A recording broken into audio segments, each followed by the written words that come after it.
ఇవన్నిట్లో మళ్ళీ కలెక్టర్స్ మీకు అందరికీ ఒకే మాట చెప్తున్నా, హిస్టారికల్ టైం. మీ లైఫ్ టైంలో కలెక్టర్స్ అనేది మీ జీవితంలో మర్చిపోలేనటువంటి క్యారియర్. ఆ విషయం మీరు గుర్తుపెట్టుకోవాలి. ఈ తర్వాత మీరు ఇంకో పొజిషన్ పోతారు కానీ ఏం చేశారనే దానిపైన మీకు జీవితాంతం గుర్తుంటుంది. మీరు చేసే పనుల వల్ల మీ జిల్లాలో ఒక పాజిటివ్ మెసేజ్ ఎప్పటికీ ఉంటుంది. ఫలాన్ని నేను చాలామంది చూశాను. నేను కూడా కలెక్టర్స్ని కానీ ఆఫీసర్స్ని కానీ చీటికి మాటికి మార్చను. మీరు అది గుర్తుపెట్టుకోండి. As long as you are performing I won't disturb. ఇక్కడ తయారు చేసిన వాళ్ళు ఆర్బీఐకి వెళ్ళారు.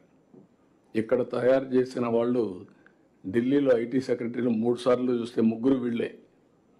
అప్పుడు ఐటీ అంటే తెలియనప్పుడు ఇక్కడి నుంచి పోయిన వాళ్ళే అక్కడ అయ్యే పరిస్థితికి వచ్చారు. సత్యనారాయణ, ఆ తర్వాత సహాని, అంతకుముందు చంద్రశేఖర్, 3 కూడా ఐటీ సెక్రటరీస్ ఇక్కడి నుంచి పోయిన వాళ్ళే. మీరు స్పెషలైజ్ చేయగలిగితే this is a better opportunity.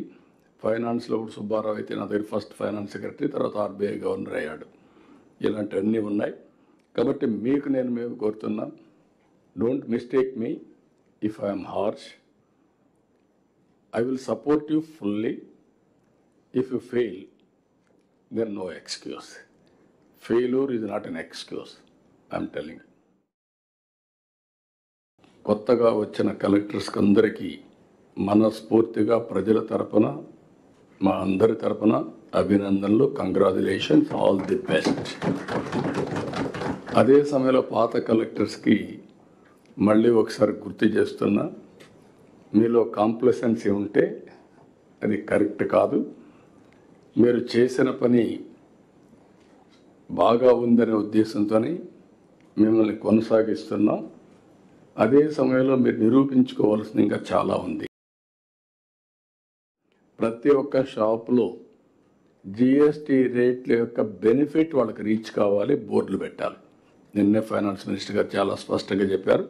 మీరు అది చేయాల్సిన అవసరం ఉంది. మేము కూడా అవేర్నెస్ కోసం ఒక 1 month ఒక ప్రోగ్రాం తీసుకుంటాం, అది కూడా చేస్తాం. దాని బెనిఫిట్ కామన్ మ్యాన్కి రావాల్సిన అవసరం ఉంది. ఈ యొక్క రిఫార్మ్ వల్ల కామన్ మ్యాన్కి బెనిఫిట్ 100% వస్తుంది. దానివల్ల గవర్నమెంట్కి ఏ విధంగా ఆదాయాలు ఫ్లక్చుయేషన్స్ ఉంటాయో చూసుకొని మనం బ్యాలెన్స్ చేయాల్సిన అవసరం ఉంది.